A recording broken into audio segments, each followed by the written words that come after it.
Hey everyone, welcome back to Bird Talk with Terrence Mathis. I'm William Brandon. Please make sure you subscribe to the YouTube channel Atlanta Sports Unlimited and turn on those notifications so you don't miss an episode. This episode is brought to you by Prize Picks, the simplest sports fantasy game on the market. And get this, if you pick from if you sign up using the code ASU, Prize Picks will 100% match your initial offer up to $100. Download the app for free at the Google Play Store or the App Store.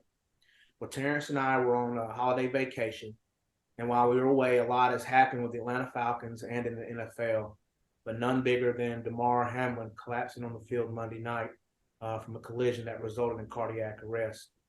Hamlin is improving, but he's still in critical condition. Terrence, what's your thoughts on what transpired Monday night? Well, I didn't get a chance to see it live, but once had an opportunity to watch it, it was horrifying, terrifying, and scary. Um, when when you're in the game, a fun-loving game, just playing your hearts out, and then something like that happens, it's not about the game anymore. Yeah. It's all about Damar Hamlin and his well-being. And I thought the NFL did a great job of getting with the coaches and not continuing with the game. Um, it's hard. I had a situation when I was with the Jets with Dennis Bird.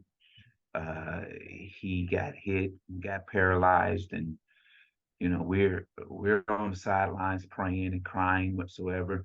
It was nothing like giving CPR or anything, but one of your teammates laying there just still and can't move, that's a that's one feeling that you don't expect to happen for one.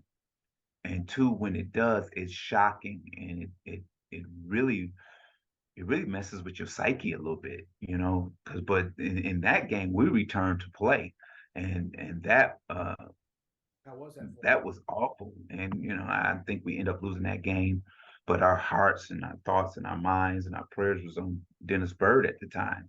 So, you know, it's even tough today Yeah. for the Buffalo Bills to go back to normal operations. The only thing that makes it easier is knowing that he's in critical condition and he's improving. Yeah. That's the only thing that's keeping you going. But across the NFL, today was the first day of really getting back to work, and it's conversation in all locker rooms. So it's one of those things that what happens from here doesn't matter. What really matters is the health of Damar Hamlin. And here's the thing: you sent me something, a clip today, and my heart started beating fast. I kind of got a little sweaty because what the gentleman was saying made a whole lot of sense. Here's the thing: is with the NFL, its owners, the NFLPA, whatever it may be, the problem lies here is that for one, this young man's contract is not guaranteed. Right. For two, he doesn't have life health insurance. Uh, for three, his last payday, if he's never going to play again, which we assume he's not because he got a long ways to go, a long battle to climb, a long hill to climb, and he has a ways to go. Understand this: after this weekend, it would be the last check he would ever receive from the NFL. Mm. Isn't that crazy? That is. He's So only been in 2 years now. He's ridiculous. been in there for 2 years. You have to be in the league for 3 years and three games to get full pension, Mm. and that's not happening. So, and there's no insurance. So the system when it comes to the injured NFL player has to change. It's what I've always cried out and believed that the NFL players should have lifelong insurance. that's paid by the NFL and its current players. I I believe that contracts should be fully guaranteed because of situations like this. Um, I truly feel like the collective bargaining agreement is a joke when it comes to the livelihood of the players after the fact. I think the money that was given to the concussion settlement was just a, a flip in a bucket for the NFL owners of $1 billion, and they control the outcome of the test and the outcome of the distribution of the money. I think it's a joke there.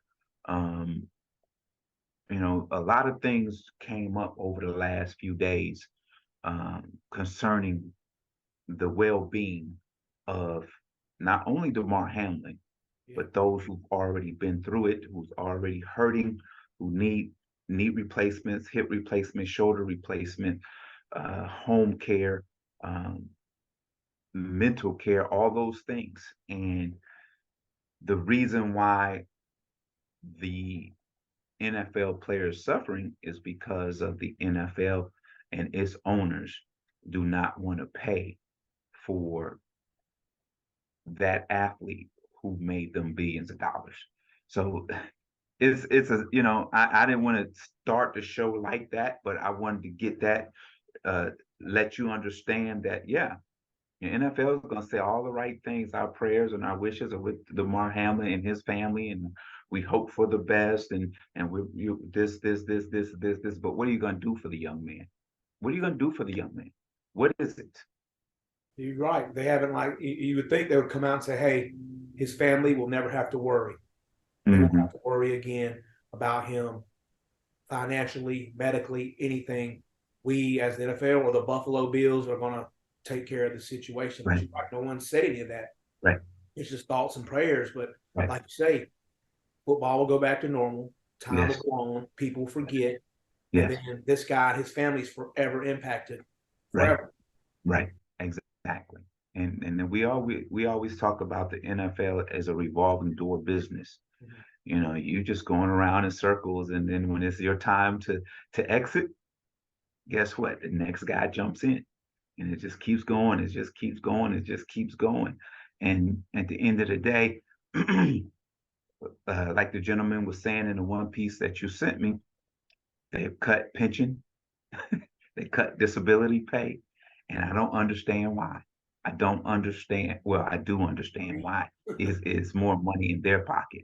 Right. And like you said, you got to wait to 55 to get your pension, which I am collecting my pension, and and it is what it is. Is it, But you had to it's wait until you were 55, though, before you could get. well, I had a decision because I'm one of the few fortunate ones that really didn't need the pension right now, but why let it sit there? Might as well enjoy it while I can, while I'm healthy and in my right mind, and wait till I'm 65 and no telling where I'm gonna be at that time. So that's why I took my pension at 55.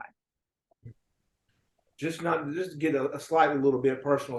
Have you and your wife ever had like serious conversations when you were playing about injuries and how that could impact y'all as a family? Well, we didn't. We had we had a scare.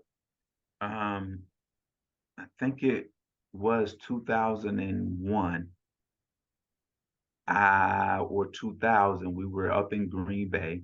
I caught a ball and I got helmet to helmet in the back of the head and was knocked out. Yeah. And they went to my wife said, "Oh my gosh, they seen everybody come out, the medical team and everything." And they went to commercial break. Yeah. And she was frantic because she was like, how can you go to commercial break when my husband is laying there on the field getting medical attention? How can you do that? And then once they came back and I was off the field, she was fine. But when I got home, the conversation and the mood was like, baby, you know, how much longer are you gonna do this? Yeah. I didn't know it was like this. You we don't expect things like that to happen. because we feel like we're invincible because we're strong, we lift weights, we're in good health, we eat well, all these things, but then things happen that's not in our control where it scares your loved ones, and that conversation has to be had. And that's real, and that's the account the fans, because fans want to have these ridiculous mindset and forget that you all are humans. And it seems like the league as well forgets that everybody's human. They got this $1 billion industry, and like you say, it's next man up, but nobody ever Mhm. asked what happened to that man who went down. Well, you know what though, doing here, I was telling my wife the next day is sport. I wish sports. Let me put it another way. I wish America was the reflection of what sports is. Let me tell you why. The overwhelming support, the love, and the prayers for this young man that sports people from 31 other teams don't know. Right. People around the world don't know, but it's a human, and it's understanding the hurt, and you want to do something to help. You want to pray. You give over $5 million to his toy drive in what 36 hours or something like that. I mean, just if we all did that when someone is hurting, imagine where we would be as in America. So sports brings out the humanity of people. It really does, because no matter what jersey or what logo you're wearing, when you go down and you hurt, they have compassion for you. And I love that about sports, and I love that about the NFL fans. No, definitely, and I'm sure y'all appreciate that, and that display the Cincinnati fans gave. Yes, I even seen them praying in the stands. That was something else. So kudos to them, and we'll continue our prayers for for Damar Hamlin sure, and his family. for sure. So the Atlanta Falcons have been eliminated from playoffs, but they did snap their 4-game losing streak this past week by defeating. Goodness gracious, I lost my train of thought. We got so many losses. We lost to the Ravens, and then the Falcons just won this past game at home this last week, and then they still got one left against Tampa. Yeah, they beat the Cardinals, lost to the Ravens. Here, There here, it is, the Cardinals. You got to forgive me yeah. for a little Here, under. here, here's the thing. Um, we didn't expect them to be where they, have the opportunity. Well, I predicted 8 wins. Right. Didn't happen. They had an opportunity to win more than 8 games, and it just didn't happen. But realistically, did we expect this team to be in a playoff run this late in the season? Mm-hmm. No. Did we expect this division, the NFC South, to be so bad this year? No. And the thing is, we had an opportunity with the division to be so bad is to win the division, and we just could not do it. Um, a question has been asked, you know, and you always go what ifs and Yeah. buts and all those stuff. What if Ritter would have been starting 4 weeks ago? Where would we be? Um, the answer is I don't know. Mm-hmm. I think he's gotten better week after week. As I told you before, I think he's better than the offensive scheme that he's running. Mm-hmm. I think that this offseason that the Falcons going to have to really look into their offense and see what they really want to do, especially in the passing game. Yeah. Because when the running game gets stymied, we got to be able to throw the football. We got to be able to throw the football deep sometimes. Just dinking and dunking whatsoever. You have 20, 25 completions for 175 yards or 185, 200 yards. That's not winning football. Right. So we have to have a good look of what we want to be offensively. We can still run the ball. It doesn't that doesn't mean we don't run the ball. Algier has stepped up to be the RB1 to me. Right. They waited until the 16th game of the week to play CP at wide receiver, which I said will open up the running game and make them more dynamic. I've been saying that for the last 8 to 10 weeks. I've been saying that. Yeah. And I've said that from week one when I seen him in practice. Right. I said he's the best wide receiver on the team. So if you'd have had Patterson and Pitts would have stayed healthy, and then the emergence of Drake London, and then Algier, and then you have Ritter, where would you be right now? But we can say we don't know. We don't know. We can speculate. We can always speculate. But I think that you would have been more dynamic offensively. You would have had to become more dynamic offensively. That meant that you would have had to become more creative offensively, which I always say that means you would have had to go into the lab, lock the door, and figure out a passing scheme that was going to defeat anything that a defense put up against you. And we didn't do that at all. No, they definitely did not. We definitely still have issues there that they're going to have to. I think that should be priority number one as far as the first round. But Desmond Ritter, he's improved, like you said, each week. The first week against the Saints, he had a 59 rating. Against the Ravens, it was 85-2. Yeah. Last week was a 90 rating, 169 Yes. yards. Who hasn't thrown a touchdown? He probably would have had one that some receiver dropped and another one passing interference that was called Right. back. But he made, as a matter of fact, that passing interference, I think it was on Zacchaeus that they didn't call, but the ball placement was like dropped right over his head, right only where he could get it. And that's something that we didn't really get to see out of Mariota as far as the downfield accuracy. Well, Ritter is a pure passer. Mm-hmm.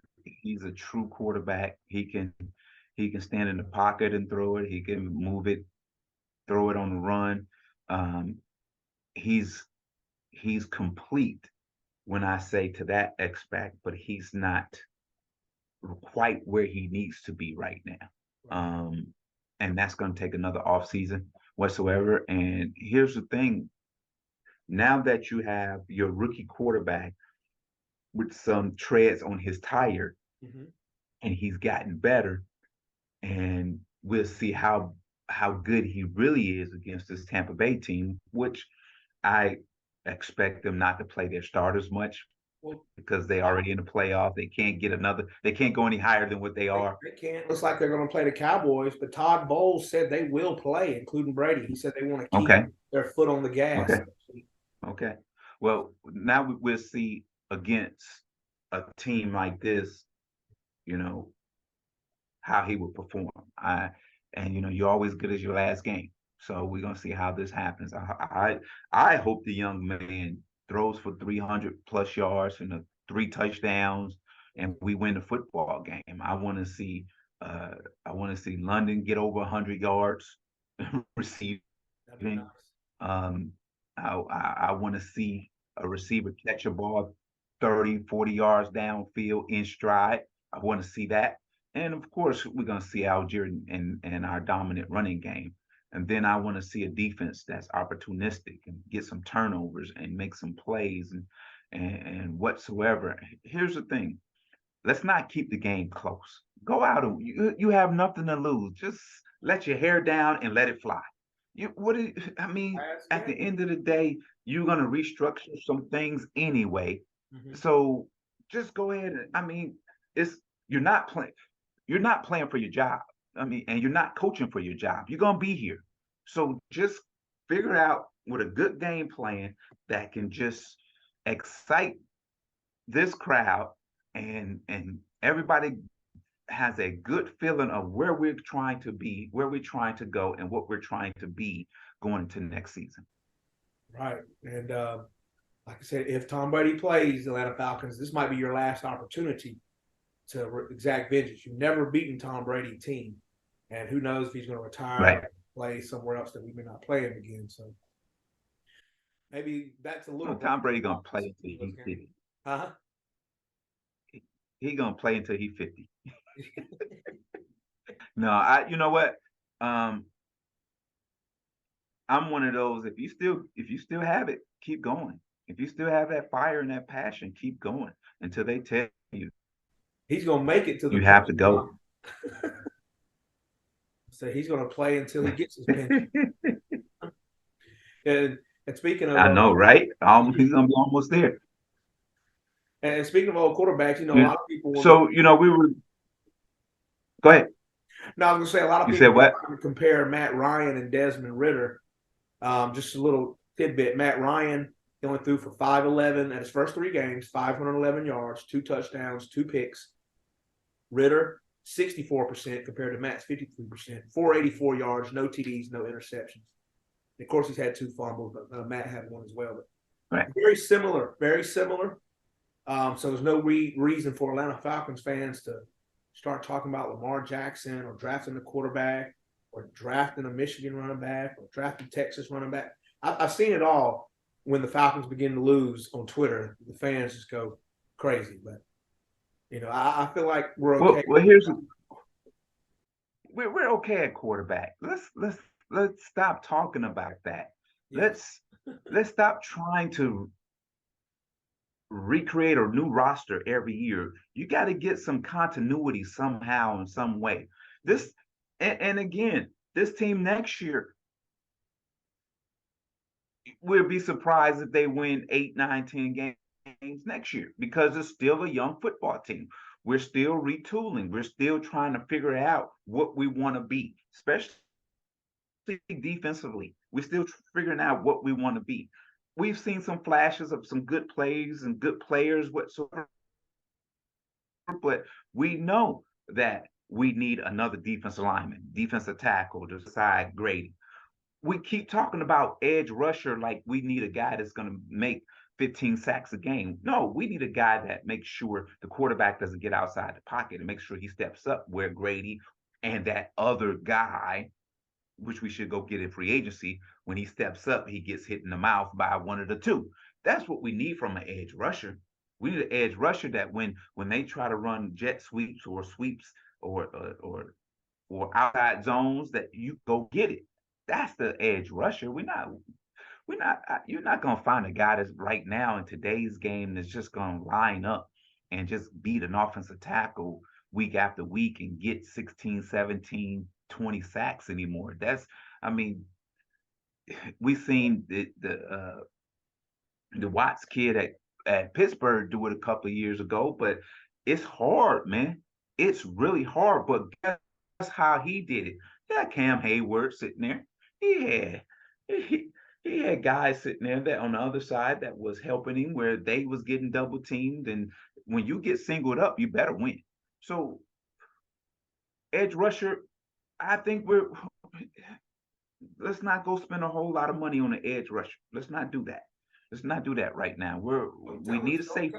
We need another safety that can go sideline to sideline, that can fill lanes and hit running backs. We need a safety. We got to figure out who our linebackers gonna be. Who gonna be those dudes for us next year? And you got to understand, 3 of them are on 1 year contract. So what are you gonna do with that? So you're talking about we have guys on our defense that are holding 1 year contracts, and then we have the 7th pick in the draft. So are we going to give extensions to these guys, or are we going to go out and try to find and replace them again? So that's going to eat up all your 70, 80 million that you think you have in luxury space and all that stuff. And then if you pick in the 7th pick in the first round, there's the first year, there's with signing bonus and everything else, you're looking at a 15, $20 million right there, the 70 million. And so even though it's a luxury to have this money, but there's still some issues on that roster that needs to be addressed. No, I agree wholeheartedly. Don't give us any of your ideas of what they should or shouldn't do yet, or what you thought of the season. We'll say that No, no, not yet, not yet. next week. Yeah, yeah, we'll say that after the season's over with. What you got for us in the show today? You know what? I don't have much. This is all I ask. is love others the way you want to be loved and pray for everybody, even your enemies. You got to pray for them. Pray for Damar Hamlin and his health and his family. And, God is still in the healing business. He's still in the healing business. He's never stopped. So let's pray for healing for Damar and Damar Hamlin, and wish him and his family the best. That's it. Amen. Thank you, T. Well, everyone, make sure you subscribe to the YouTube channel Atlanta Sports Unlimited. Falcons, let's win your last game of the season. Come on. Peace.